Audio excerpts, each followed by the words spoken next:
Everybody,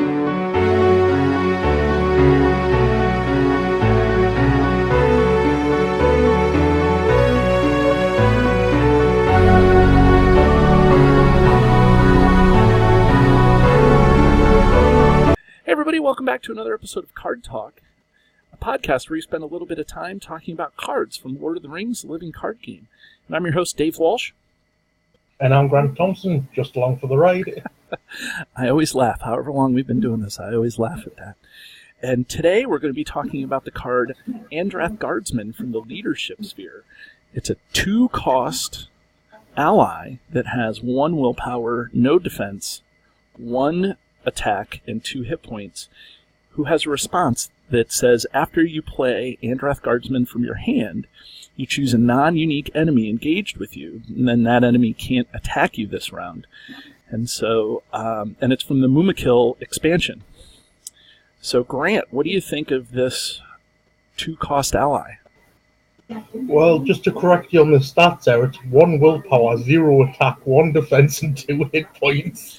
Right, I got my attack and defense all backwards there. That's silly. Other than that, I think he's a fairly alright ally. His ability makes him a lot better than what he is. Instead of playing the Event Fiend, you could put him into play. It's another body on the table. After his ability's been used, you can use him as a trump blocker or a potential quester. For me, probably the best part about having them is if you're playing with Aragorn with Sword That Was Broken. He's instantly a 2 willpower quester, but 2 cost and that amazing ability. And it's non-unique enemies, so it won't work against like the trolls from Conflict at the Carrock, but it will work against like the cave troll from the Khazad-dûm expansion, or even the hill troll from the core set. And I actually found a lot of value using this guy against the stone giants in the Hobbit saga sets, because those are not unique as well, and those things can just totally kill you when they attack. I like that he's from the Leadership Sphere, and he only costs 2 to bring out. I always feel like Leadership, other than Snowborn Scout, you're stuck with, maybe some higher cost allies that have, I don't know, it seems like they have lots of good abilities in there, but, you don't want them to be so high cost. And so Snowborn Scout is the 1-cost ally that seems to make it in everybody's deck. But I think that this guy gets overlooked a lot because I think that ability, like you said, is really powerful, and it's only 2. I mean, he only costs 2. So if you have Steward of Gondor, which is in that same sphere, that you can bring him out super easily without any hit to your normal resource progression.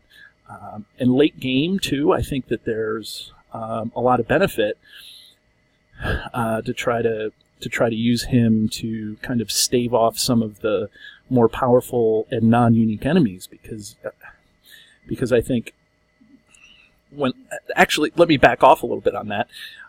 When I first got the Andrath Guardsman, because it's in the most recent completed deluxe expansion, right? So we're in the middle of the Arid Mithrin expansion, but the Haradrim cycle is what just got completed.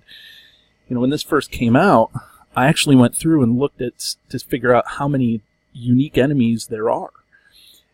And it turns out that there's not a ton of unique enemies that come out. There's less than you think, I guess, is what I would say, or at least that I thought of. I thought maybe that the Hill Troll from the core set was going to be unique, but it's not. There's 2 copies of them in the deck.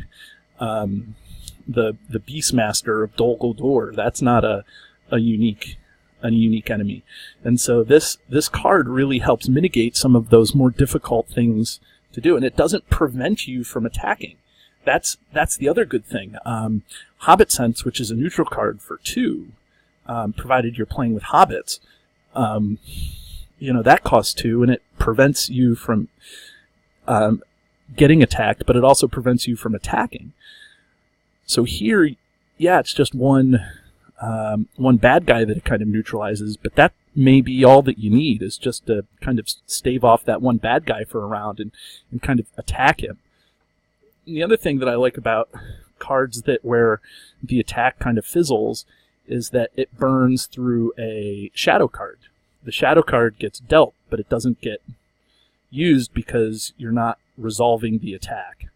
And so there's a lot of good reasons why I like the Andrath Guardsman. Yeah, and I think it's really thematic if you put the Andrath Guardsman in a Hobbit deck, because of the fact of he's a guardian of the Shire, as is presented by the flavor text that they put on the card. They forgot or ignored what little they had known of the Guardians and of the labours of those that made possible the long peace of the Shire.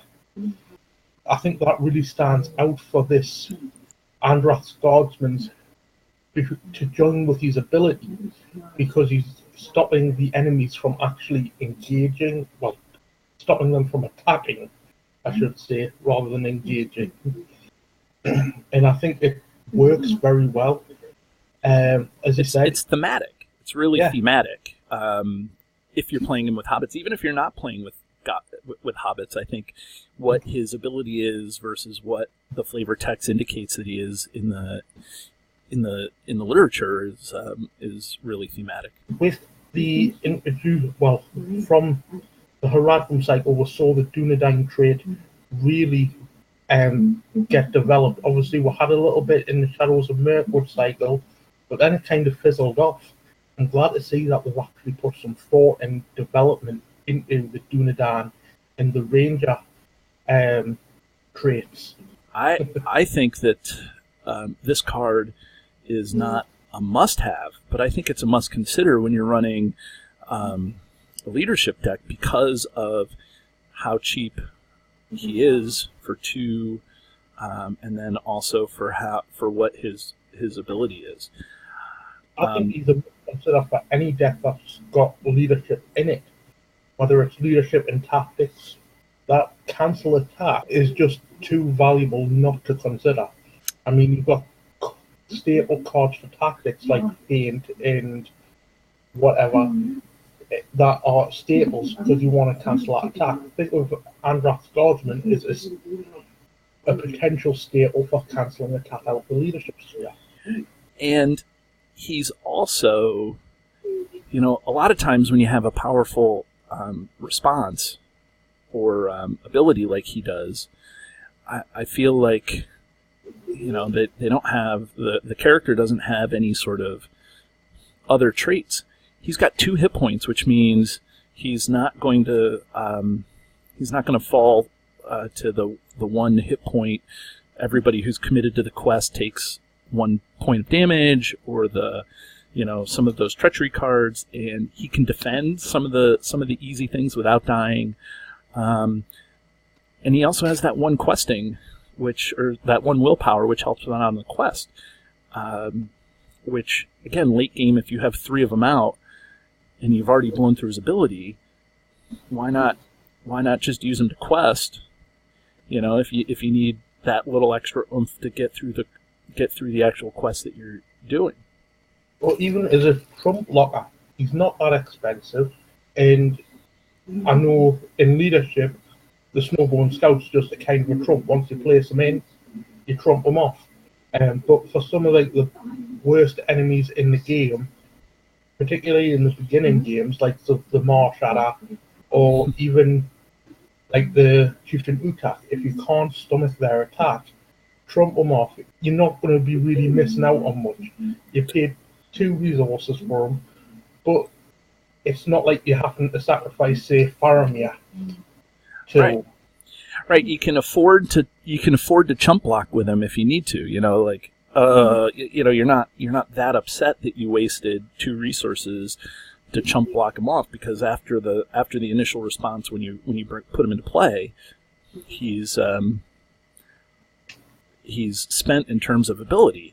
So, then it's, well, what do you want to do with him? The other thing that I want to point out is, since our sneak attack episode, I've been really conscientious of the wording that people use, or not people, but the game creators use on these cards. And I guess because it says the Andrath Guardsman must come into play from your hand, that indicates that you have to pay for him in order to trigger the response. So you can't sneak attack Andrath Guardsman to get that ability. But I still think that doesn't severely lessen my opinion of him. Do you have anything else you want to say about the Andrath Guardsman? Oh, I think we should wring his neck. Let's ring him. Let's ring him. What do you think? On a scale from 1 to 10, where 1 is the one card to rule them all and 10 is the trash bin, where would you put the Andrath Guardsman? Well, since I've had a little time to play with the Andrath Guardsman, since we decided we were going to do him, I'm going to give him a 4 because he's cheap, he's versatile, and his ability's not to be knocked. He's not an auto-include in any of my decks, but he's definitely in the consider pile.